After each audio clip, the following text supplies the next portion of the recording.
Bismillahirrahmanirrahim. Assalamu alaikum to lecture number 29 of Software Engineering 1 CSE 291, and today is our second lecture on software quality assurance. This is continuation of our topic from the previous lecture. In our lecture 28 we introduced this term of SQA or software quality assurance. ये जिस तरह आपने बड़ा ये term सुनी होगी SQA, तो ये SQA ये शायद मैं आपको शायद बताना भूल गया कि SQA कहाँ से बना. Here S यहाँ से आता है, Q यहाँ से आता है, and A comes from here. So this SQA is called software quality assurance. और हमने in the last lecture, let's have a quick recap कि हमने क्या क्या SQA और quality assurance के बारे में पढ़ा. The first thing that we saw about software quality assurance is we tried to define that what is SQA. ठीक है, we tried to come up कि हमने बताया कि quality एक ऐसी चीज़ नहीं है कि आपने एक सॉफ्टवेयर प्रोड्यूस किया, ठीक है, और हम कहें कि जी क्वालिटी इंश्योर अगर आपने किसी प्रोडक्ट की करनी है तो आप डिज़ाइन अच्छा कर लें तो that will ensure that the product will be of good quality.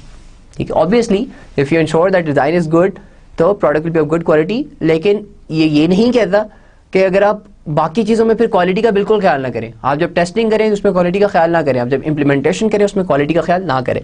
तो वी सॉ कि SQA is an umbrella activity. It starts, it basically it stays throughout the product development process. It starts when you go to the customer the first time, and it is there when you're providing support to the customer and throughout the process. ठीक है, आपने requirements gather की, आपने design किया, आपने implement किया, test किया, deploy किया, and now you're providing support, तो quality is there. So we said कि SQA is an umbrella activity. And then we defined quality, कि what do we mean by quality. ठीक है, एंड वी सॉ कि कोई भी measurable characteristic क्या है आपके प्रोडक्ट की, ठीक है, जिसके अंदर हमने कहा करेक्टनेस, इंटरऑपरेबिलिटी, ठीक है, एफिशिएंसी, ठीक है, तो ऑल दीज टर्म्स जिसको हम किसी भी तरह से मेजर कर सकते हैं, these are all defined as quality. Okay, and then we tried to define different terminologies जिसके अंदर हमने डिफरेंट चीज़ें डिस्कस की, जिसके अंदर said what do we mean by quality of design, what do we mean by quality of conformance, what do we mean by software quality assurance, what is SQA planning, what are the quality policies, you know. So we define different terms which are related to quality. And again something that we said, okay, all these terms, they are followed by different companies to some extent. Some companies they may be very formal about it, some companies they may not be formal about it. In some companies there might be just words said about them, there is no written document, ठीक है, it's just informal. कुछ companies के अंदर हो सकता है बहुत से formal procedures हो, ठीक है, and when they are formal तो आपकी companies normally आपने सुना होगा that certain company is ISO certified or certain company is CMMI certified, ठीक है, then we have different levels of CMMI. तो the companies who want to be formal about them, they follow certain standards. Okay, and then we discussed different then we discussed a very interesting concept कि अगर आप error जल्दी पकड़ लें तो उसकी cost कम होगी उसको फिक्स करने की, whereas if you find a bug later on at a later stage of product development तो उसकी कॉस्ट उसी हिसाब से बढ़ जाएगी. और उसकी कॉस्ट हमने देखा कि it can increase a lot. ठीक है, जैसे हमने देखा कि अगर रिक्वायरमेंट पे बग्स को फिक्स करने की कॉस्ट ₹1 थी, ठीक है, तो it can go up to 1000 rupees जब आपने कस्टमर को डिप्लॉय कर दिया. ठीक है, यानी कि इमेजिन करें कि अगर एक बग को फिक्स करने की कॉस्ट ₹1,00,000 है, तो imagine multiplying it by 1000 when you actually deployed that product to customer, so that would be a huge amount. Okay, and then we came to the point where we discussed different elements of software quality assurance. उसके बाद हमने देखा कि हम audits that we do, the reviews that we conduct, software testing that we do, ठीक है, different standards that we have, if we have any change management practices, any risk management procedures, okay, any vendor management policies, you know, all those things, they are elements of software quality assurance. ठीक है, all they contribute in ensuring कि when you are producing some software that is of good quality. ठीक है, so these are all considered main elements of software quality assurance. Okay ji, now let's see in today's lecture, let's see, first of all we'll continue with the where we left off in the last lecture. So we'll see what are the goals of software quality assurance, and we will try to define कि उस गोल के attributes क्या होंगे, how will make sure कि यार ये गोल हमने meet किया कि नहीं किया, and then what is the metric for that, how do we measure that attribute. Okay, will see that. Okay जी, so in terms of requirement, ठीक है, when we are gathering requirements from the customer, ठीक है, तो अच्छी requirements के हमारे attributes क्या क्या होते हैं. सबसे पहले तो हम कहते हैं कि हमारी requirements के अंदर ambiguity नहीं होनी चाहिए, ठीक है, that is one of the attributes of good quality requirements, ठीक है. और ambiguous और non ambiguous पे फ़र्क कैसे हो सकता है. जिस तरह फॉर एग्जाम्पल हमने एक चीज़ लिखी हुई है जिसके अंदर हमने कहा हुआ है कि यार this the response time of the software should be good or it should be minimal, ठीक है. Now that is a very ambiguous statement, ठीक है, because why, because this is a qualitative statement, ठीक है. You need to quantify requirements. There is no definition of minimal response time, there is no definition of good response time, so we need to come up with some quantity, ठीक है. So that is one attribute which ensures that product or the requirements that you have gathered, they are of good quality. Then the second attribute says that you need to ensure that the requirements that you have gathered here are complete, ठीक है. ये आपने कोई चीज़ आधी तो नहीं छोड़ दी. For example आपने फॉर्म रजिस्ट्रेशन या स्टूडेंट रजिस्ट्रेशन की रिक्वायरमेंट गैदर कर रहे हैं, उसके अंदर आपने लिखा हुआ है जी स्टूडेंट नाम होना चाहिए, रोल नंबर होना चाहिए, कोर्स होना चाहिए, और you no and you have actually forgot something very important, ठीक है. तो the requirements they should be complete, ठीक. जिस तरह आपने शायद एक क्राइटेरिया नहीं रखा कि ये स्टूडेंट ने ये कोर्स पहले तो नहीं पढ़ा हुआ, वो री रजिस्टर तो नहीं कर रहा, you need to clarify all these things. So the requirements they should be complete. This is the second attribute.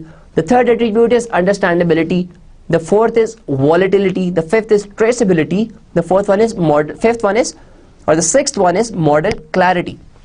अच्छा, अब हम देखते हैं कि हम इनको how do will what are the different metrics that we can use to ensure, क्योंकि अब हमारा कंसर्न क्या है, क्वालिटी, ठीक है. तो अगर हमने रिक्वायरमेंट की हमारी एट्रीब्यूट को हम चेक करें जिसको हम कहते हैं एम्बिग्विटी, तो उसका मेट्रिक क्या है. The metric is number of ambiguous modifiers. For example many, large, human friendly, ठीक है. जिस तरह मैंने आपको एग्जांपल दिया कि गुड या मिनिमल, ठीक है. तो दीज आर ऑल एम्बिग्वियस मॉडिफायर्स. जहां पे आपकी रिक्वायरमेंट के अंदर ये वाली टर्म्स आएंगी, मैनी, लार्ज या ह्यूमन फ्रेंडली, तो दीज आर ऑल एम्बिग्वियस स्टेटमेंट्स, ठीक. आपने अपनी रिक्वायरमेंट्स का एक रिव्यू किया. रिव्यू में क्या किया, आपने किसी बंदे को दिया, उसने पढ़ी रिक्वायरमेंट्स और उसने देखा कि यार आपकी 100 रिक्वायरमेंट्स थी जिनमें से 40 के अंदर इस तरह की टर्म्स है, ठीक है. तो आपकी रिक्वायरमेंट जो है दे आर वेरी एम्बिग्वियस, ठीक है. तो how do we check the whether the requirements are ambiguous or not, we use this metric, ठीक है. You try to look for ambiguous modifiers, ठीक है. Then you have completeness, ठीक है, कि how many number of to be done, ठीक है. Okay, तो ये TBAs और TBDs कितने हैं आपके उसके अंदर, ठीक है. to be achieved और to be done, ठीक है. ये बताते हैं कि इतने काम अभी आपने कंप्लीट ही नहीं किए हुए, ठीक है. जो भी वजह थी, for example you went to the customer and end user was not available on particular day, तो आपने वहाँ पे लिख दिया टू बी डन, ठीक. तो you write TBD. So you try to calculate, ये काउंट कि कितनी जगहों पे ये लिखा हुआ है, उससे पता लगेगा कि कितना कंप्लीट है आपका डॉक्यूमेंट, ठीक. Then you have understandability.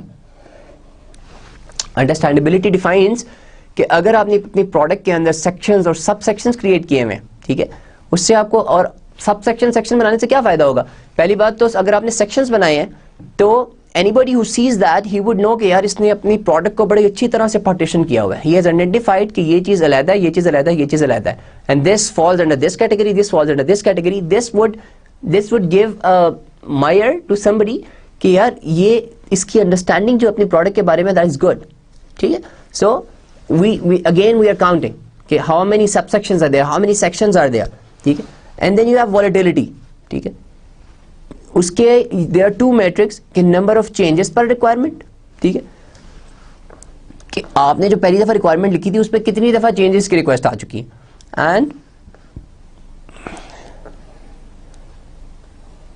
And time when the change is requested, कि कितनी देर के बाद इसमें चेंज की रिक्वेस्ट आई है. So these are the two measures of ensuring कि आपकी जो वॉलेटिलिटी है, how do the requirements that you have gathered whether they are volatile or not, ठीक है.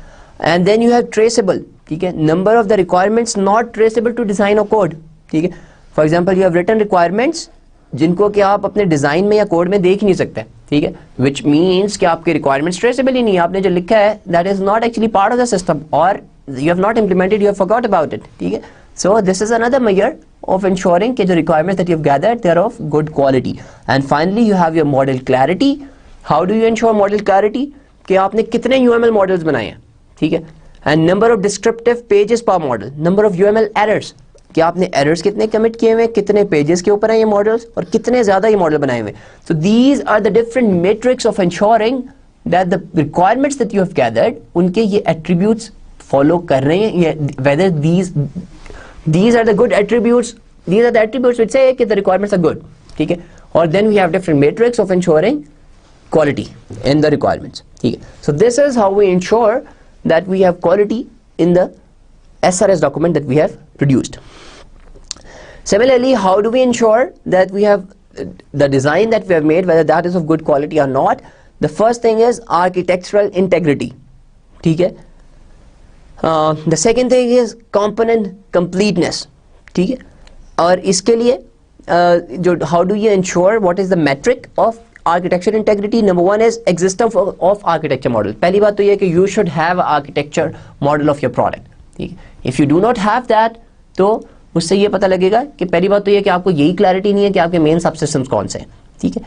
And then the number of components they should trace to the architecture model. ये component completeness किससे ensure होती कि जो आपने component बनाए they should trace back to the architecture model, ठीक है. और complexity of procedural design that is another metric that is और can be used for component completeness. क्योंकि अगर देखें हमारा डिजाइन प्रिंसिपल था, if you guys remember from design lectures, it was कि द कंपोनेंट्स और the individual modules they should be cohesive, they should B low coupling, ठीक है. तो अगर आपकी कंपोनेंट्स के दरमियान बहुत ज्यादा the links between the component there too many, तो यू वुड नो कि यार design is of not of good quality. Okay ji.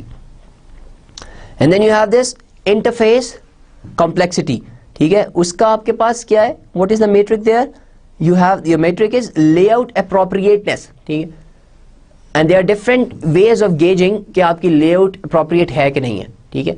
For example आप अपनी फील्ड्स के देख लें कि if you have a table और if you have a form, तो जो फॉर्म के अलाइन है प्रॉपर्ली कि नहीं है, कितनी एंट्रीज हैं जो कि दे आर नॉट अलाइंड, ठीक है, विच वुड से कि आपकी लेआउट अप्रोप्रिएट नहीं है, ठीक है. देन यू हैव पैटर्न्स कि if you are following certain design patterns, how many patterns you have used, क्योंकि पैटर्न्स इंश्योर कि your design would be good. क्योंकि पैटर्न्स क्या है कि patterns are those practices which are applicable to certain kind of problems, ठीक है. तो उनको हमने पैटर्न्स बना दिए. तो अगर आपने कोई पैटर्न यूज किया तो इट वुड इंश्योर कि जो आप प्रोडक्ट उस पैटर्न के ऊपर बनाएंगे that will be of good quality.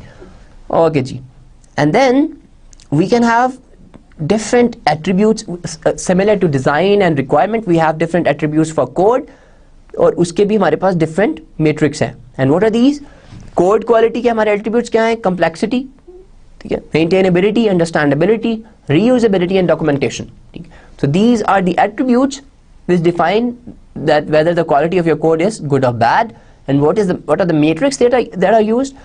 आपकी जो code की complexity का attribute है, that is very simple. We calculate the cyclomatic complexity, ठीक है. हम देखते हैं कि हमारे कोड के what is the order of complexity of our code, ठीक है. जिस अगर एक फॉर्मूले हम कह देते हैं बहुत सिंपल सा फंक्शन है, एक फॉर्मूले पे हम कहते हैं order and complexity. So we can calculate the cyclomatic complexity of the code which would give us a gauge कि हमारा कोड कितनी अच्छी क्वालिटी का है. Similarly maintainability, ठीक है, and understandability कि आपने अंडरस्टैंडेबिलिटी कैसे आपको देख सकते हैं. यू कैन से कि कितने परसेंट इंटरनल कमेंट्स थे, ठीक है. And variable naming convention whether आपने फॉलो किए हैं कि नहीं किए, ठीक है. अगर आपने फॉलो किए हैं तो your code would be understandable. अगर आपकी कंपनी का एक सर्टेन स्टैंडर्ड था जो कि बताता था यार कि this is a public variable, this is a private variable, ठीक है. यहाँ बताता था कि आपके हर वेरिएबल के नाम के अंदर उस क्लास का नाम आता था, शायद एप्लीकेशन में पूरे प्रोजेक्ट का नाम आता था. तो कोई और बंदा जो उसी प्रोजेक्ट पे काम कर रहा है ना, the developer, when he sees your code he would B easily able to relate कि जी अच्छा इसका ये मतलब है. Okay, so that would mean your code is understandable, ठीक है. तो यू कैन कैलकुलेट कि अगर आपने 1000 लाइनें लिखी हैं उसमें से 50 लाइनें कमेंट किया तो you can calculate the percentage of comments, ठीक है.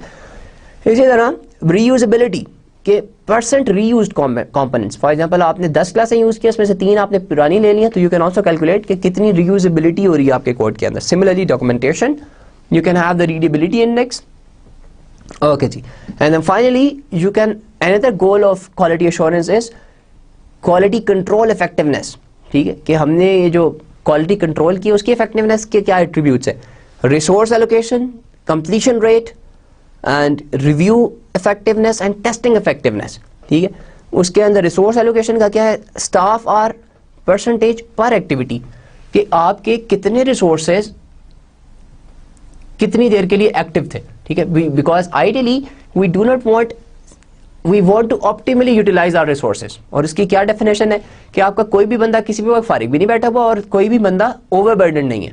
मतलब in a very bad situation कुछ एम्प्लॉइज आपकी कंपनी के बहुत बेचारे ज्यादा काम कर रहे होंगे, some of them they would be sitting free, you do not want that, ठीक है। सिमिलरली कंप्लीशन रेट क्या है कि actual versus budgeted completion time, this is very easy to calculate. आप अपने पुराने पास्ट प्रोजेक्ट्स देख सकते हैं कि आपने एक्चुअल उसकी कंप्लीशन डेट क्या दी थी और एक्चुअली आपने कस्टमर को डिलीवर कब किए हैं वो प्रोजेक्ट्स, तो this would give you a completion rate कि आप कितनी जल्दी अपना प्रोडक्ट कंप्लीट करते हैं। Similarly you can have review effectiveness, और उसके अंदर डिफरेंट रिव्यू मैट्रिक्स हैं जो कि आप यूज करते हैं, जो कि हमने अभी पीछे भी देखे कि आपने एक रिव्यू किया, उससे प्रोडक्ट आप लोगों ने चेंजेस को किया, आपने जो गलती आइडेंटिफाई की लोगों ने वो सही की कि नहीं की, सो you can calculate the review effectiveness. Similarly you have your testing effectiveness, जो आपने पूरा टेस्टिंग का प्रोसेस होता है जिसमें हम बग्स निकालते हैं, उन्हें फिक्स करते हैं। You can also calculate the effectiveness of that process कि number of error found, and you can also calculate कि कितने एरर्स निकले थे और कितने क्रिटिकल थे उनमें से errors, and then you can effort required to correct an error and origin of error कि किस बंदे ने वो एरर निकाला था। तो these are the main goals. हमने देखा 4 गोल है, you have your requirement quality, you have your design quality, you have your code quality and finally you have your quality control effectiveness. और हमने कहा कि हर एक गोल के कुछ एट्रीब्यूट्स हैं, and then we have also identified the metrics that can be used to gauge के ये वाले एट्रीब्यूट आपका किस हद तक whether you met it or not, ठीक है जी। Okay. So the next thing that we do, so next up is SQA plan, software quality assurance plan. So what are the different things that are part of SQA plan? Number one is the management section, ठीक है, it describes the place of SQA in the structure of the organization, ठीक है, it is basically for the management. It tells कि how important is quality, what is the importance of quality assurance in this particular company.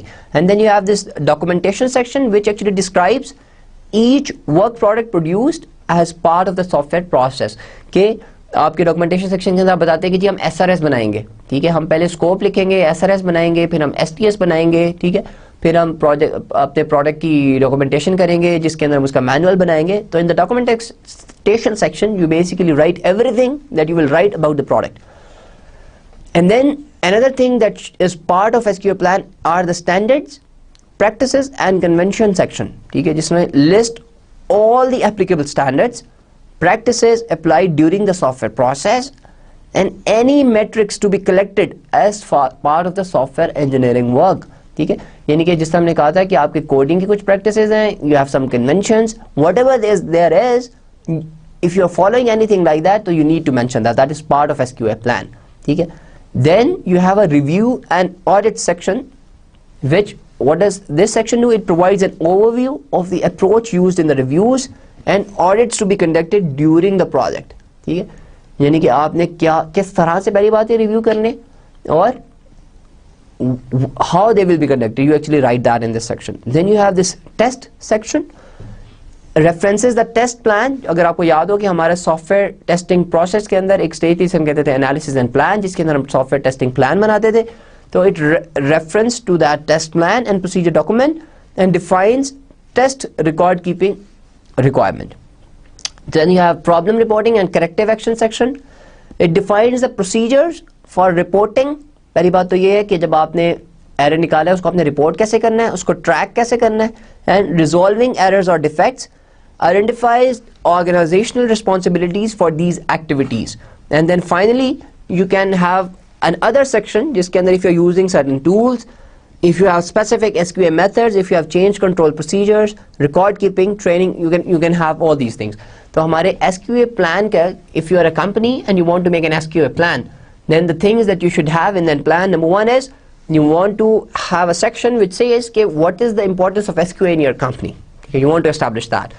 Then you should have a section okay, whenever you make a project, what are the different documents that you will produce for that, ठीक है जी. And then if you have certain standards, certain practices and the conventions that you follow, in producing any kind of work product, so you need to mention that in this particular section. And then you have a section on reviews and audits कि आप कितने reviews conduct करेंगे, किस किस time पे conduct करेंगे और कैसे conduct करेंगे, तो you have a separate section for that. Then you have a test section, then you have a problem reporting and corrective कि आपने कितने errors निकालेंगे तो उनको report कैसे करेंगे, track कैसे करेंगे और resolve कैसे करेंगे. So you need to have all these procedures written in the SQA plan.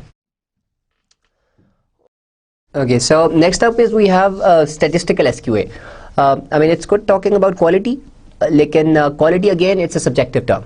Okay, and if I say something should be of good quality, now there is no definition of good quality. Okay, so we need some numbers to associate or to tell what is good and what is bad in it. Okay, so that is where statistical SQA comes in, that we perform some calculations and we come up with some numbers which actually tell us a certain work product, whether that is of good quality or whether that is of bad quality. Okay, so what is in statistical SQA? Number one is the information about software defects is collected and categorized. Okay, for example, हमने कहा जी कि हमारी product के अंदर इतने severe defects हैं, इतने minor criticality के defects हैं, so हमें इसकी बेसिस के ऊपर हमने निकाल लिया कि यार ये वो bugs निकले जो उसके बगैर हमारी प्रोडक्ट यार बड़ी खराब होती. तो ये वो bugs हैं जिनसे we should fix them, लेकिन ये इतने critical नहीं है. तो when we say कि we are calculating statistics, so we come up with these kind of numbers. Then an attempt is made to trace each defect to its underlying cause, isolate the vital few causes of the major sources of all errors. यानी कि फिर हम इसके अंदर we try to figure out कि यार ये जो errors आते हैं, what is the reason of these errors, ठीक है. Then move to correct the problems that have caused that defect, and we try to, क्योंकि quality assurance का मकसद क्या है, देखिए टेस्टिंग का मकसद क्या है कि बग मिला उसको फिक्स किया, that is the purpose of testing, ठीक. लेकिन जो क्वालिटी का मकसद ये है कि बग मिला आपने फिक्स किया, then you want to identify the cause of that bug at the first place कि ये बग आया क्यों था, and you want to have practices in place कि नेक्स्ट टाइम वो चीज ना हो. That is the difference between quality assurance and software testing. Okay जी, so for example when we say कि we are calculating these statistics, we are calculating कि what are the different categories of errors, तो उसके अंदर these are the main categories, जिसके अंदर मैंने कह दिया जी incomplete और erroneous specification. आपके कुछ errors आ सकते हैं अगर आपकी जो requirement gathering है if that is incomplete, कुछ errors उसकी वजह से आ सकते हैं, तो उनको हमने ये नाम दे दिया IES का. इस तरह misinterpretation of customer communication, हमने कह दिया कि कस्टमर ने शायद कोई चीज प्रॉपर्ली कम्युनिकेट नहीं की तो उसकी वजह से बग आ गया. थर्ड हमने कह दिया इंटेंशनल डेविएशन फ्रॉम स्पेसिफिकेशन, कि डेवलपर ने अपनी मर्जी से रिक्वायरमेंट्स पे एक चीज लिखी हुई थी, उसने अपनी मर्जी से कोई काम कर दिया, that is intentional deviation. Then we have violation of programming standards. एक और तरह का बग क्या है कि आपने जो स्टैंडर्ड्स थे, जो वेरिएबल नेमिंग कन्वेंशंस थे, जो कमेंट के आपने देने के स्टैंडर्ड्स थे, उनको आपने फॉलो नहीं किया अपनी कंपनी की, तो that is violation of programming standards. Then you have an error in data representation. ठीक है, for example, you were supposed to generate some reports and the way you were supposed to represent certain kind of data, you have not followed it. Then you have inconsistent module interface. Okay, the interfaces that you have cross different modules, that is not consistent. एक जगह पे एक तरह का है, दूसरी जगह पे एक तरह का है, तो again that is another kind of a bug or error. Then error in design logic. Then you have incomplete or erroneous testing, कि आपने टेस्टिंग की एक्चुअली कंप्लीट नहीं की और डिफरेंट तरह के इनकंसिस्टेंट आउटपुट्स आ रही हैं, तो again that is other kind of an error. Then you have inaccurate और incomplete documentation. The SRS that you have produced that is not complete, ठीक है. The design document that you have produced it is not complete. The user manual that you have made it is not complete. So these are all examples of inaccurate or incomplete documentation. Then you have error in programming language translation. Then you have ambiguous or inconsistent human-computer interaction. ठीक है, again it is related with user interface. कि your user interfaces they are not consistent. Then any other kind of an error we have made a separate category, जिसमें कह दिया miscellaneous उसके अंदर डाल दिए. अच्छा जी, अब इन जितने भी तरह के हमने errors देखे हैं, these are the different kinds of errors that can occur in your software product that you have produced. The most often जो हमारा पहली कैटेगरी थी incomplete और erroneous specification, ये वाला, ठीक है. And the second one misinterpretation of customer communication, और उसके बाद error in data representation are the vital few causes for majority of errors. देखिए हमने कहा था कि क्वालिटी एश्योरेंस का काम क्या है कि कॉज क्या है उस एरर का, ठीक है। तो हमने कहा कि जो आपके जो मेजॉरिटी ऑफ एरर्स आते हैं उनके कॉजेज जो है, these are all the causes of different errors. तो ये 3 मेन कॉजेज होते हैं आपके जितने भी एरर्स के आते हैं। सबसे बड़ा तो शायद होता है कि रिक्वायरमेंट्स जो आपने ली थी वो इनकम्प्लीट या एम्बिगुअस थी। फिर था कि कस्टमर ने शायद कम्युनिकेशन के अंदर कोई चीज़ मिस कर दी, और आपने जो डाटा रिप्रेजेंटेशन है उसके अंदर कोई एरर कर दिया। तो these are the major causes, ठीक है, और the vital few causes for the majority of errors that can occur in your product. Okay जी, तो इसका फायदा क्या होता है, ठीक है। अब अगर आप देखें कि ये हमारे डिफरेंट हमने एरर्स के स्टैटिस्टिक्स कैलकुलेट किए हुए, ठीक है। If what this table represents is कि लेट्स से ये हमारे वो सारे एरर्स के कॉजेज जो कि अभी हमने पिछली स्लाइड पे देखे हैं। फिर हमने कहा कि जो 205 एरर हमने ढूंढे हैं वो इनकम्प्लीट और एरोनियस स्पेसिफिकेशन की वजह से आए। फिर कस्टमर की मिसकम्युनिकेशन की वजह से 156 एरर आए, एंड देन आपकी डाटा रिप्रेजेंटेशन के में एरर की वजह से कितने आपके आए एरर, 130, ठीक है। यानी कि the 22% of the errors are because you commit because of incomplete और एरोनियस स्पेसिफिकेशन, ठीक है जी। और उसमें से अगर आप अपने सीरियस एरर्स की परसेंटेज निकालें तो 27% ऑफ द सीरियस एरर्स, ठीक है, they were caused because of incomplete specification. So we know कि रिक्वायरमेंट्स की कंप्लीटनेस कितनी इंपॉर्टेंट है, अनएम्बिगुअस रिक्वायरमेंट्स कितनी जरूरी होती हैं, ठीक है। सिमिलरली जो मॉडरेट के अंदर अगर आप देखें तो 18% of moderate errors they were caused because of incomplete और एरोनियस स्पेसिफिकेशन। तो देखिए इस तरह के now these are the statistics, ठीक है, दे एक्चुअली टेल अस कि कॉजेज क्या हैं, ठीक है, और now we can target those areas, we can work on these things, we can try to improve those things to make sure कि हमारी अब वो गलतियां ना हो। ओके जी, okay, then further we can also do some more calculations, ठीक है। और हम कैलकुलेशंस क्या कर सकते हैं कि we can compute error index, ठीक है, we can compute error index for different stages. For example हमने पहली बिल्ड बनाई, उसका हमने एक इंडेक्स निकाल लिया, दूसरी बिल्ड बनाई, उसका इंडेक्स निकाल लिया। हर स्टेज पे जब हमने इंडेक्स निकालेंगे हमें पता लगेगा कि हम जो गलतियां पहले कर रहे थे उनको इंप्रूव कर रहे हैं या हमारा एरर इंडेक्स इंक्रीज करता जा रहा है, ठीक है। तो through these different statistical techniques, ठीक है, we can gauge the quality assurance process. हम देख सकते हैं कि हमारी कंपनी क्वालिटी को एश्योर कर रही है कि नहीं कर रही, ठीक है। तो how do we compute this error index, ठीक है। एरर इंडेक्स हम कैसे निकालते हैं कि फॉर एग्जांपल हमने कहा जी हम फेजेस में डिवाइड कर देते हैं, जैसा मैंने कहा हमारी डिफरेंट बिल्ड्स हैं, तो we have the phase index. How do we calculate it, हमने कह दिया जी हमने हर एरर को एक वेट दे दिया, ठीक है। जिस तरह WS stands for the serious errors का वेट कितना है, और मीडियम एरर्स का वेट कितना है, और ट्रिवियल एरर्स का वेट कितना है। तो द रिकमेंडेड वैल्यूज आर के जो आप WS के लिए use 10, for the errors which are of moderate nature उनके लिए 3, और ट्रिवियल एरर्स के लिए 1 का वेट यूज करें। So these are the weights that are used. Okay, then we have, फिर हमने क्या किया, हमने कहा कि जो EI है that is the total number of errors uncovered, then the number of serious errors uncovered is SI, और MI is the number of moderate errors, TI is the number of trivial errors. तो हम कर क्या रहे हैं कि we are dividing the serious error divide by total number of errors in a particular phase and then multiplying it by the weight, ठीक है। On the basis of that we will calculate a phase index, ठीक है। अब phase index तो हमने निकाल लिया, then on the basis of these different phase indexes और phase indexes we can calculate the error index, ठीक है, which is an overall indication of improvement in software quality, ठीक है। और how we calculate that, you basically sum, for example आपकी पहली phase है तो you do P1, and then if your second phase को आप 2 से मल्टीप्लाई करते हैं, you multiply the third phase by 3 and so fourth and divided by the size of the product. Okay जी, so example of this is, for example हमने कहा कि जी हमारे टोटल एरर निकले हैं 100, ठीक है।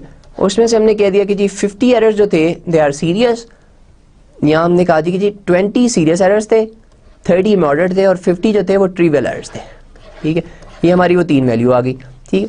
अब हमने जब निकालना है अपना फेज इंडेक्स, ये हमने कह दिया जी हम एक ही फेज की कैलकुलेशन अभी कर रहे हैं, तो फेज 1 की हम कैसे करेंगे, हमारा वेट एस क्या है, weight of serious errors is 10, we multiply this by पहली बात तो हमारे 20 है सीरियस एरर्स और टोटल कितने हैं 100, ठीक है. And then we add, we multiply, this is the weight for moderate errors. और फिर हमने क्या किया, हमने total number of moderate errors are 30 and total number of errors in this phase are 100. Similarly हमारा वेट ऑफ ट्रिवियल एरर्स क्या है 1 and then total numbers of trivial errors 50 and then we divide by इस तरह से. Okay जी, so let's make sure that we have written the right equation which we have. So on the basis of this we can calculate कि हमारा इस phase index का what is the phase index, ठीक है, and what would that be. You know, you can do a simple calculation. इसके अंदर आपका आ जाएगा 2 and then you can have 0.9 plus 0.2, ठीक है. When you add them up it would be 3.1. So this is the phase index. Okay.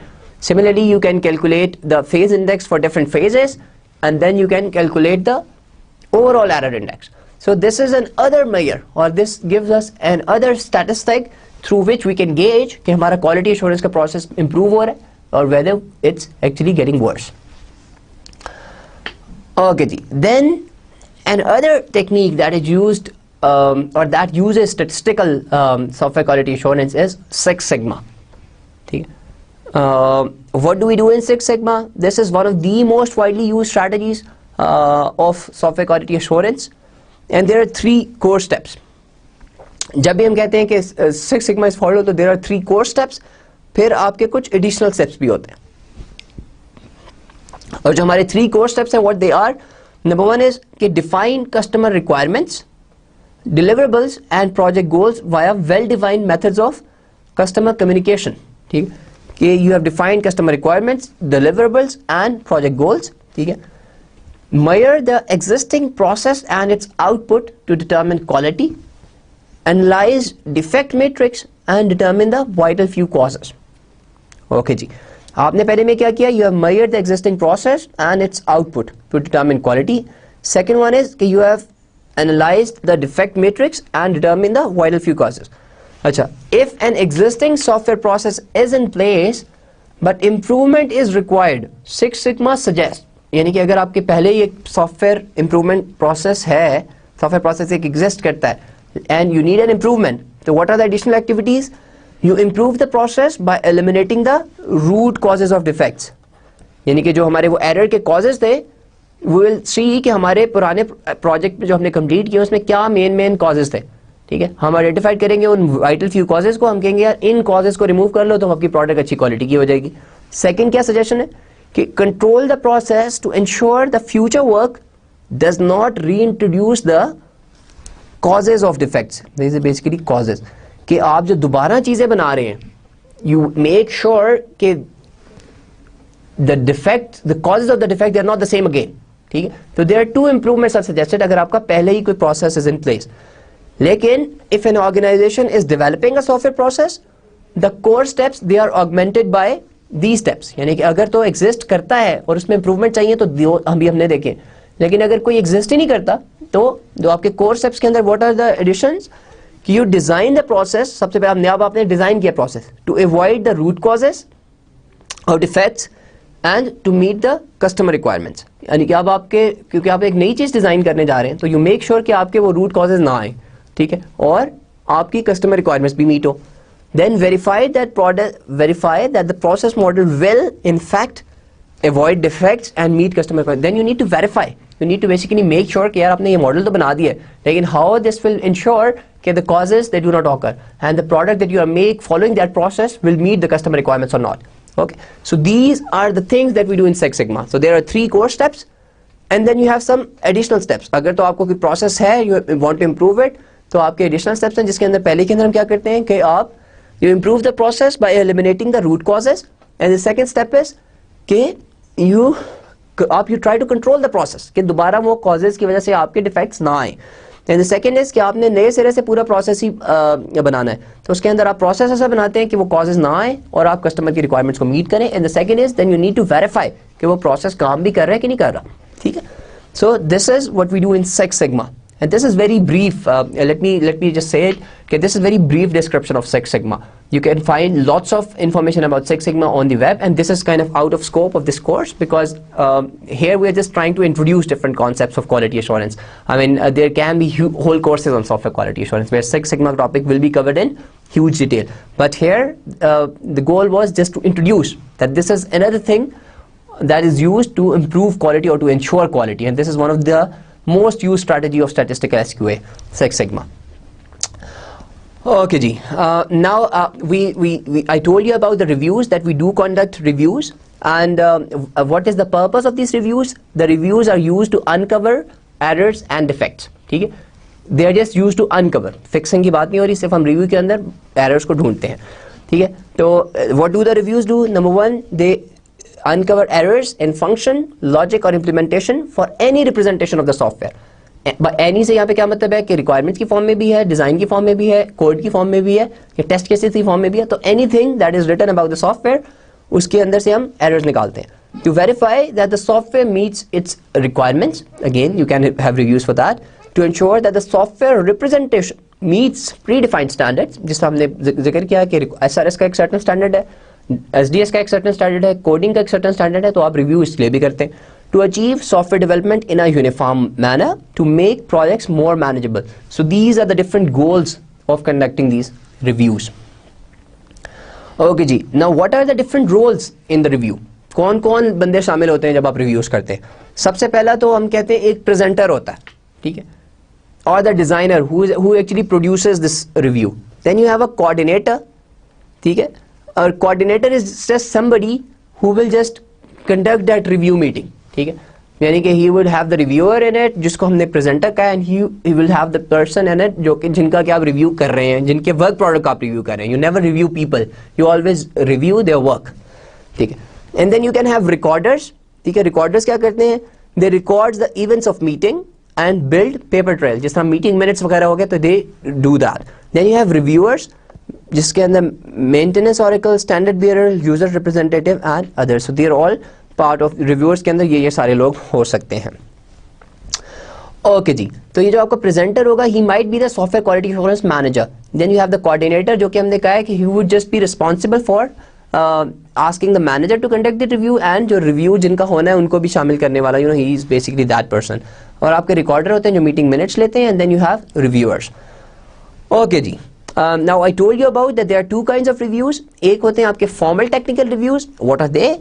Number one, it involves 3 to 5 people including reviewers. ठीक है, तो when we say कि आपका formal technical reviewer है, तो the number of people that are part of it, it's 3 to 5. इसके अंदर reviewers भी शामिल है. Advanced preparation, you basically plan for them कि आपने इस डेट को ये review करना है, ठीक है, and no more than 2 hours per person required. ठीक है, यानी कि 2 घंटे से ज़्यादा इस पे ह्यूमन एफर्ट एक बंदे की नहीं लगती. And duration of review meeting should be less than 2 hours. And then finally when you have that review meeting, उसकी ड्यूरेशन भी 2 घंटे से ज़्यादा नहीं होनी चाहिए. The focus of review is on the discrete work product. ठीक है, यानी कि whenever you are conducting a review, तो there is a work product that is being under review in that case. ठीक है, and the review leaders, they organize the review meeting at the producer's request. For example, I am the person who has written a piece of code, or I am the person who has written SRS, so I will request कि जी I want a review to be conducted of my work product. ठीक है जी, तो reviewers, अब अगर review leader से मैंने कहा, review leader can be the SQ manager. ठीक है, अब एसक्यू मैनेजर ने आगे रिव्यूअर्स असाइन कर दिए, उसने 4 बंदे कंपनी के आइडेंटिफाई किए जो मेरी वर्क प्रोडक्ट का रिव्यू करेंगे. तो reviewers ask questions that enable the producer to discover his और हर ओन एरर्स. ठीक है, और अगेन this is something which is very important. The product is under review, not the producer. This is very important. कि whenever you conduct a review, or if you are a reviewer, then make sure that the person whose work product is being reviewed, he knows that he's basically in an environment, you make him so comfortable that he knows that he is not reviewed, his work is reviewed. Okay? This is very important to establish. So the producer of the work product walks the reviewers through the product.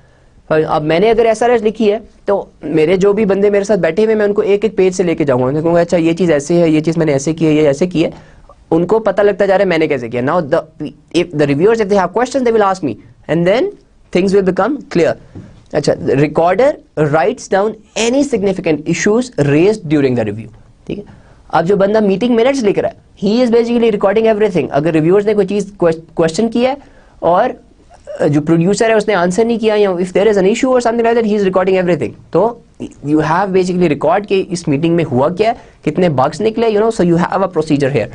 तो reviewers decide to accept और reject the work product and whether to require additional reviews of the product और not.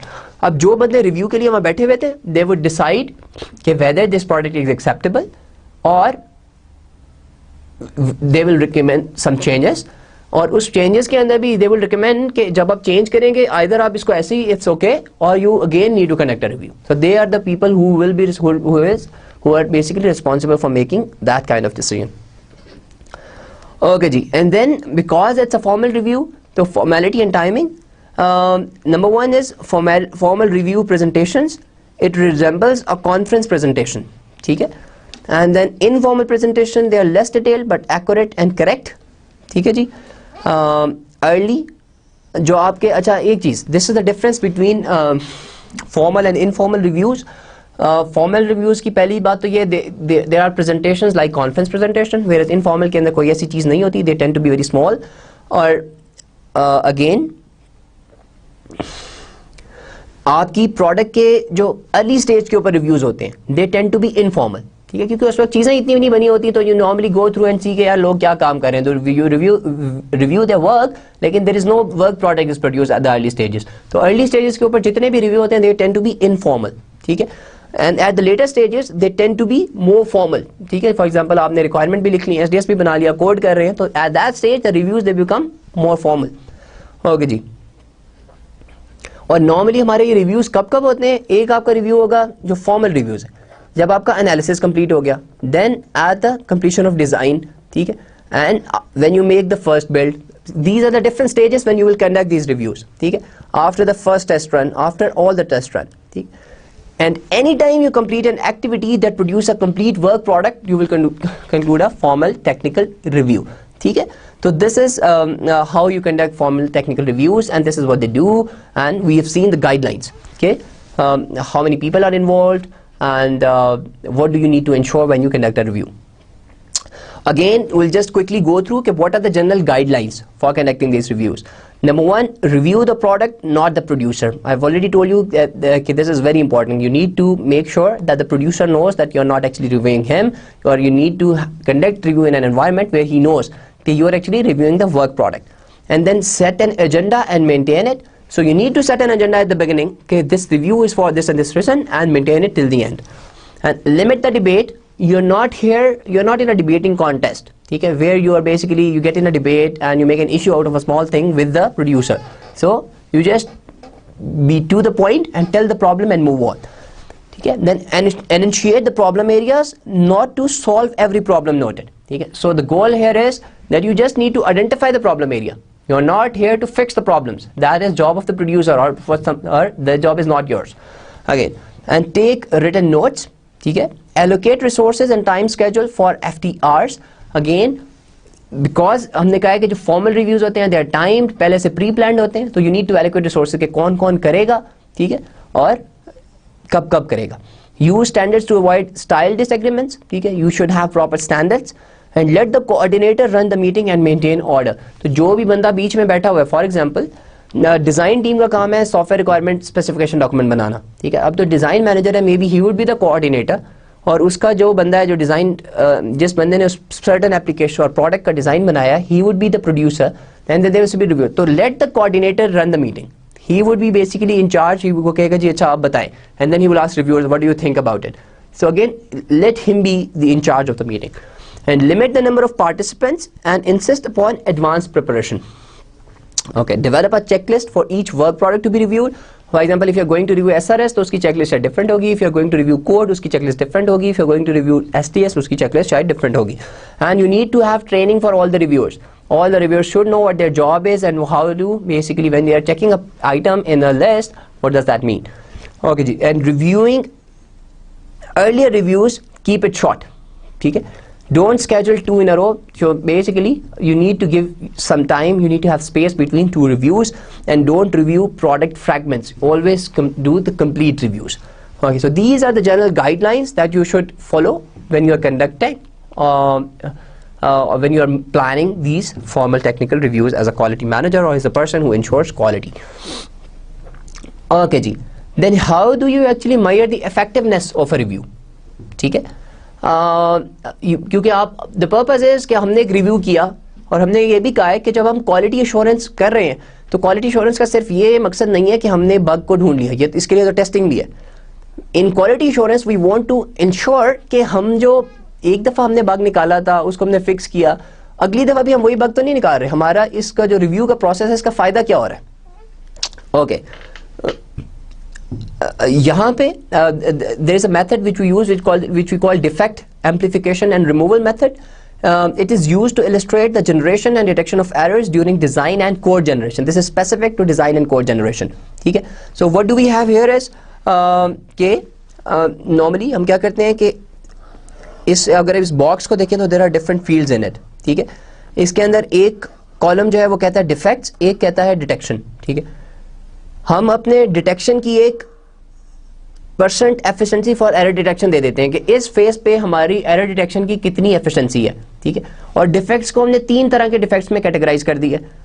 2 तो bugs वो हैं जो कि पिछली stages से आ रहे हैं. ठीक है, उनको हम कहते हैं, पहले को हम कहते हैं एरर पास थ्रू. कुछ जो पुरानी स्टेज के एरर है वो तो ऐसे ही आगे चले जाएंगे, लेकिन कुछ एरर्स होते हैं वो एक सर्टेन फैक्टर से मल्टीप्लाई हो जाएंगे क्योंकि हमने उनको पिछली स्टेज में शायद अनकवर नहीं किया और फिक्स नहीं किया.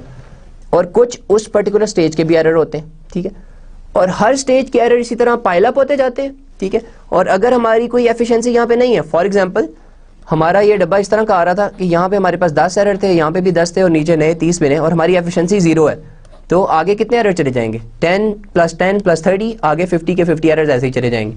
लेकिन अगर हमारी यहाँ पे एफिशिएंसी जो है वो 50 है बग को रिमूव करने की, तो हम क्या करेंगे, यहाँ पे हमारे 25 आगे जाएंगे. ठीक है, तो this is how it works कि you actually are conducting and you're calculating the effectiveness of your reviews.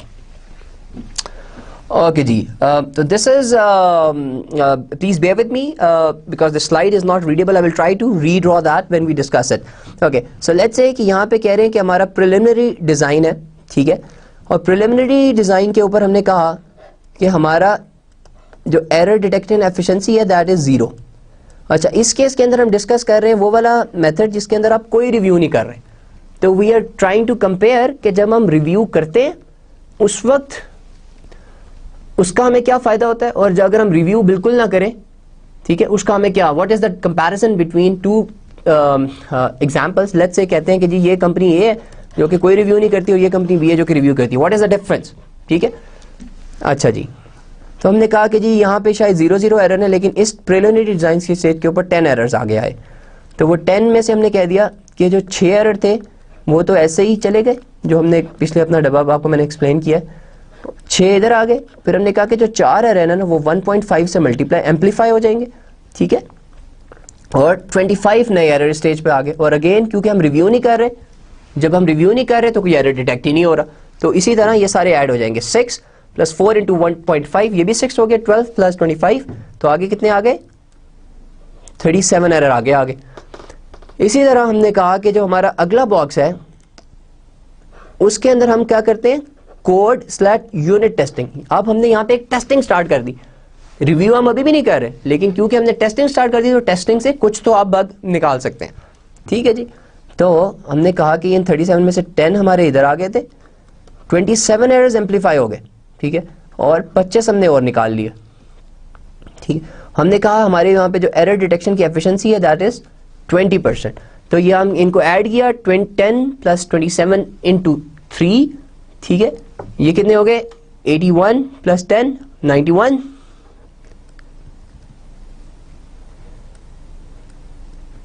Okay जी, एंड देन यू कैलकुलेट कि हमने कोड और यूनिट टेस्ट करना है. ठीक है, which is basically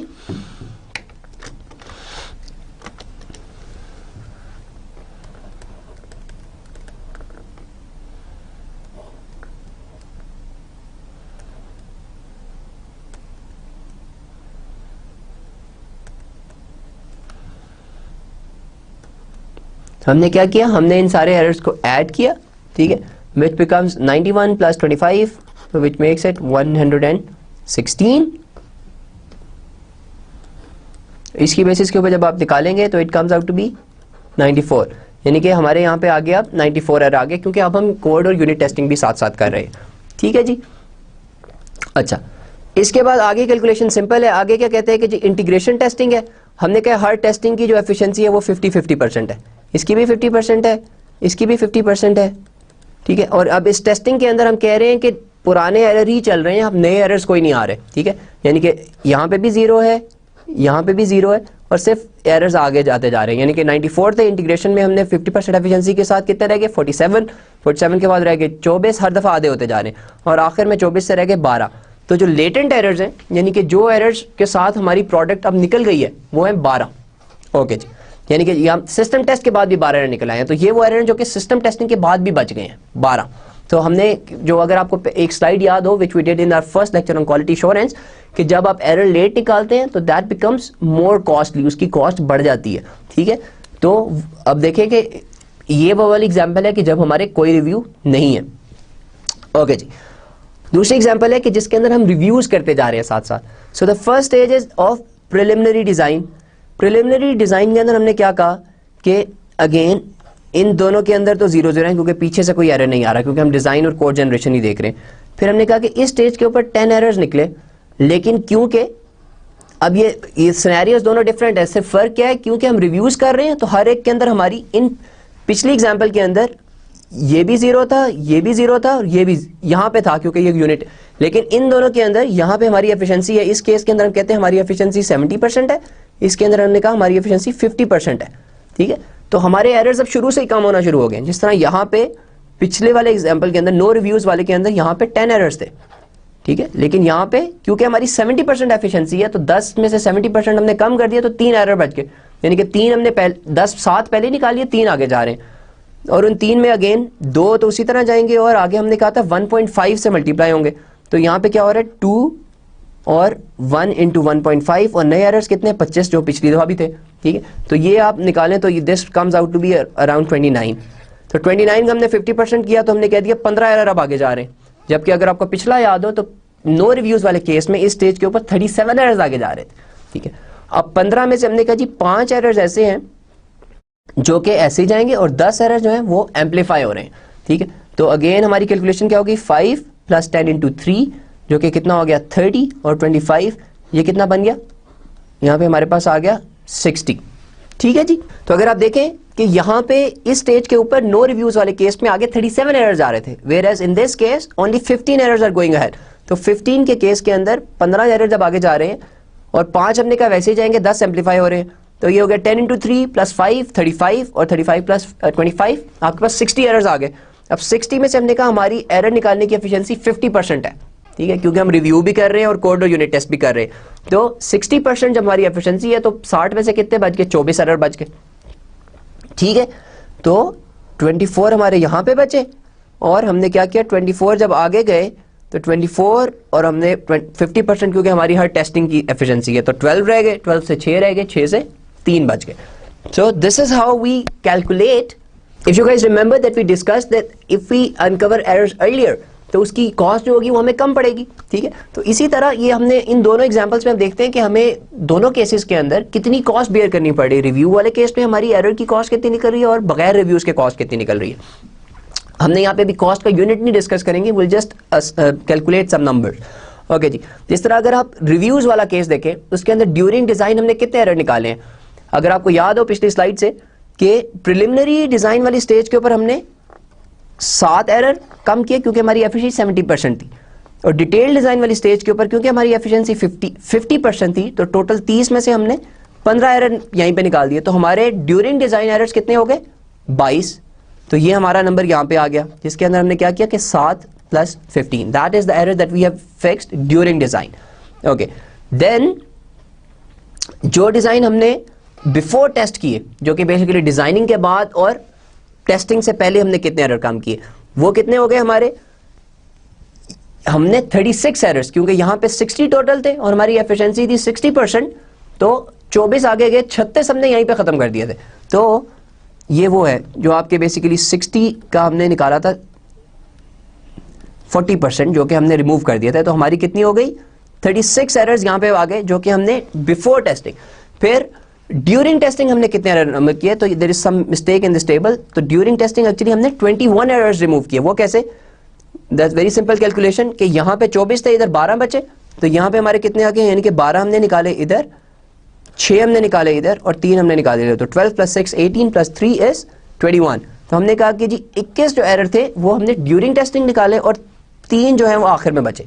तो हमने इन सब को अगर निकालें कि जो ड्यूरिंग डिजाइन एरर्स की यूनिट कॉस्ट हमने कहा है 1.5 है, फिर एक एरर को रिमूव करने की कॉस्ट बिफोर टेस्टिंग है 6.5 और ड्यूरिंग टेस्टिंग एरर को रिमूव करने की कॉस्ट है 15 और आफ्टर सिस्टम टेस्टिंग एरर को रिमूव करने की कॉस्ट है 67। तो बेस्ड ऑन दिस नंबर हमने कहा कि जी 783 हमें कॉस्ट पड़ी है अपने एरर्स को रिमूव करने की विद रिव्यूज वाले केस में। This is case of with reviews. अब हमने यहाँ पे यूनिट नहीं बताया कि 783,000 है, लाख है, जो भी है। ओके जी। इसी तरह जो नो रिव्यूज वाला केस है उसके अंदर अगर हम देखते हैं हमारी यूनिट कॉस्ट कितनी पड़ी है एरर्स को रिमूव करने की, तो if you look at that example, तो रिव्यूज वाले केस के अंदर हमारा अगर आप देखें ड्यूरिंग डिजाइन हमने कितने एरर रिमूव किए हैं बिफोर टेस्टिंग, क्योंकि देखिए ड्यूरिंग डिजाइन तो हम रिव्यू कर ही नहीं रहे, यहाँ पे हमारी इन एफिशिएंसी क्या है 0, इन स्टेजेस के ऊपर हमने कोई भी एरर नहीं रिमूव किए। हमने जो वाहिद तरह के एरर रिमूव किए हैं वो इसी स्टेज पर किए हैं, ठीक है। और वो कितने हैं? वो है 116, क्योंकि टोटल एरर्स थे यहाँ पे 116, उसमें से माइनस करेंगे 94 तो कितने आ जाते हैं 22 एरर सिर्फ हमने रिमूव किए थे। वो किस वजह से रिमूव किए थे? जो हमने यूनिट टेस्टिंग की थी। तो ये हमारे पास आगे वो 22 एरर्स। फिर हमारे पास आगे कि हमने ड्यूरिंग टेस्टिंग कितने किए, तो वो किस तरह है 47 + 24 + 12, तो this turns out to be somewhere close to 82। तो ये 82 हमने निकाले ड्यूरिंग टेस्टिंग और 12 आखिर में बच गए। अगेन हम वो ऊपर वाली जो हमारी कॉस्टिंग की वैल्यूज हैं वही लेते हैं कि बिफोर टेस्टिंग एरर रिमूव करने की कॉस्ट हमने निकाली है 6.5, ड्यूरिंग टेस्टिंग 15, जो हमने ऊपर भी कॉस्ट की वैल्यूज हम वही यूज कर रहे हैं यूनिट कॉस्ट, और आफ्टर रिलीज या आफ्टर सिस्टम टेस्ट 67 है। तो आप देखें कि कॉस्ट कितनी बढ़ गई है, it's almost 3 times, cost 3 time बढ़ गई है। पहले में थी 783, इसके अंदर आई है 2177, and this is the case of no reviews. So you can see कि this is the benefit of conducting reviews, ठीक है। हमने यहाँ पे सिर्फ कोड जनरेशन और डिजाइन जनरेशन और कोडिंग वाली स्टेज की हम बात कर रहे हैं। तो this is the benefit of reviews के विद रिव्यूज वाले केस के अंदर हमारी कॉस्ट कितनी कम हो गई है in comparison to case where we conduct no reviews. Okay जी, and then there are different metrics that can be used and they are defined for conducting these reviews. ये चीज़ें हम कैलकुलेट कर सकते हैं। What is the preparation effort, कि एक review को बनाने के लिए आपका कितनी एफर्ट लगी है, how many hours you have put in, and what is the assessment effort, assessment के अंदर एक्चुअली आपका टाइम कितना लगा है, and what is the rework effort, आपने जो काम आइडेंटिफाई किया उसको सही करने में कितना एफर्ट लगेगी, and what is the work product size. For example आप पेजेस की फॉर्म में भी कैलकुलेट कर सकते हैं, अगर कोड है तो लाइंस ऑफ कोड की फॉर्म में आप कैलकुलेट कर सकते हैं। फिर उसके अंदर आपको माइनर एरर्स कितने मिले और मेजर एरर्स कितने मिले, on the basis of that you can basically come up with different review metrics. So we can define basically different review matrices, and then we on the basis of that we can gauge कि हमारे इस review का what is the advantage of that particular review, ठीक है, how much we have gained. Okay, we will continue with that discussion in the next lecture. Now let's quickly summarize as to what we have covered in our the second lecture on software quality assurance. So we started the lecture with defining के what are the goals of software quality assurance. उसके अंदर हमने देखा हमारे 4 main goals हैं। Number 1 goal is software quality assurance का पहला गोल क्या है कि the requirements that you produce आप चाहते हैं कि यार वो अच्छी क्वालिटी की हो। Second goal is related to design quality. Third goal is related to code quality. Fourth goal is quality control effectiveness. ठीक, फिर हमने क्या कहा कि for each of these goals we have certain attributes, कि रिक्वायरमेंट क्वालिटी के हमारे attributes क्या है कि इट शुड बी अनएम्बिगुअस, ठीक है, फिर it should be complete, it should be understandable, ठीक है, इट शुड बी ट्रेसेबल। हमने कहा कि हर इस एट्रीब्यूट को फिर हम गेज करने के लिए, इसको मायर करने के लिए वी हैव सर्टेन मैट्रिक्स, ठीक है, we use this matrix to say कि हमारी रिक्वायरमेंट्स एम्बिगुअस नहीं है, ठीक है। जिस तरह हम कहते हैं कि हमारे एम्बिगुअस मॉडिफायर्स हैं, हम लार्ज, मैनी, मिनिमल, गुड, इस तरह के टर्म्स ढूंढते हैं। जितनी इस तरह की टर्म्स मिलें, अगर ज़्यादा मिलेंगी तो हम कहेंगे हमारी रिक्वायरमेंट जो है, हमारे पास एक नंबर आ जाएगा कि यार इतनी परसेंट, 100 में से 50 रिक्वायरमेंट में ये वर्ड्स हैं, तो हम कहते हैं 50% रिक्वायरमेंट जो है एम्बिगुअस है। So we have a Mayar net, ठीक है। तो इसी तरह इन टर्म्स ऑफ डिजाइन, हमारे डिजाइन के भी थे, आर्किटेक्चरल इंटेग्रिटी था, कंपोनेंट कंप्लीटनेस था, these were the two attributes. फिर इन एट्रीब्यूट्स को there were different matrix that can be used to ensure कि हमारे ये डिजाइन अच्छी क्वालिटी का है कि नहीं है। Okay, after that we moved on to SQA plan. We said okay, we make every organization they wants to have a software quality assurance in place in their company, they can make a plan. ठीक है, उस plan के अंदर they start off with the management section, then you have, आप फिर specify करते हैं कि किस किस तरह के documents आपने बनाने और उन document को बनाने का क्या तरीका है. So you make everything that should be part of making sure that you have a quality assurance procedure in place, you make it part of their plan. ठीक है. And then we discussed that what do we mean by formal technical reviews. We discussed various things about them. Number one, we said कि जो आपके formal technical reviews होते हैं, they are planned, ठीक है, and it consists of 3 to 5 people, ठीक है, और normally we discussed कि किस तरह के लोग review करते हैं, ठीक है. We said कि there is a presenter, there is a coordinator, there are reviewers and the producer. So they are part of this formal technical review. हमने देखा कि प्रोडक्ट के शुरू में जो रिव्यूज होते हैं they tend to be informal and they tend to be short. उसकी वजह क्या है कि शुरू में चीजें बड़ी कम बनी होती और लेटेस्ट स्टेजेस के ऊपर आपके रिव्यू फॉर्मल होना शुरू हो जाते हैं. देन वी सेड कि जो आपके रिव्यूज हैं, we discussed various guidelines for conducting these reviews. We said कि the most important thing which I emphasized on कि you need to make sure that the producer knows कि you are not reviewing the producer, you actually reviewing the work product. You need to create an environment where you do not need to explicitly tell him, लेकिन the environment should suggest कि आप उसके काम को criticise कर रहे हैं, आप उसको नहीं क्रिटिसाइज कर रहे. ठीक. फिर द अदर गाइडलाइंस इंक्लूडेड कि you should not debate about certain points. ठीक है, यू शुड प्रिपेयर वेल. ठीक है, और you know again let the coordinator handle the meeting. ठीक है, और there should be formal procedures in place कि आप ये चीजें रिकॉर्ड कैसे कर रहे हैं. ठीक है. Then we moved on to statistical SQA, क्योंकि जिस तरह हमने कहा कि क्वालिटी अगेन इट्स अ वेग टर्म. अब जब तक आपके पास नंबर्स नहीं होंगे यू कैन नॉट गेज कि यार मेरी क्वालिटी इंप्रूव हो रही है या खराब हो रही है. ठीक है, you need to know and that you can only know with the base of numbers. हमने कहा कि there are different techniques which can be used. एक हमने टेक्निक को बड़ा briefly जिसको डिस्कस किया, that is Six Sigma. ठीक है, and that is one of the most used statistical SQA technique. ठीक है, और फिर हमने कहा कि SQA के अंदर एक तो उसकी कोर 3 चीजें होती हैं. ठीक है, फिर अगर आपका कोई सॉफ्टवेयर प्रोसेस इन प्लेस है और you want to improve it, तो then the core things can be augmented with कि आप देखें कि उसको आपके जो वाइटल फ्यू कॉजेज थे एरर्स के उनको रिमूव करने का क्या तरीका होगा. ठीक है, और फिर इसी तरह अगर आपका कोई भी प्रोसेस इन प्लेस नहीं है तो आप एक नया प्रोसेस बनाते हैं.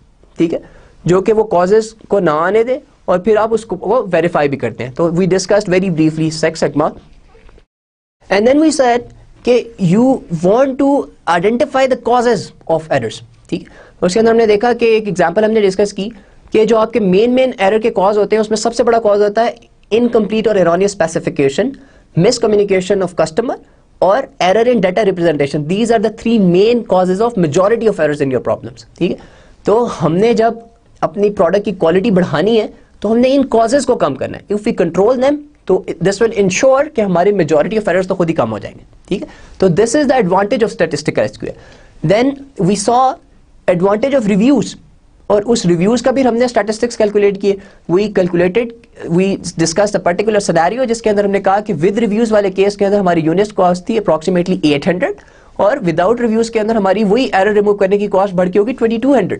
ठीक, सो वी कंपेयर्ड के the case way we conduct the reviews, the unit cost of removing errors या जो आपकी total cost of removing errors है दैट इज 3 times लेस जब आपने रिव्यूज कंडक्ट किए हैं. ठीक है, then the case where you do not conduct any reviews. So this is the advantage of having reviews in place, and this is the advantage of statistical SQA that you can gauge how much you have actually gained by having these quality assurance procedures in place.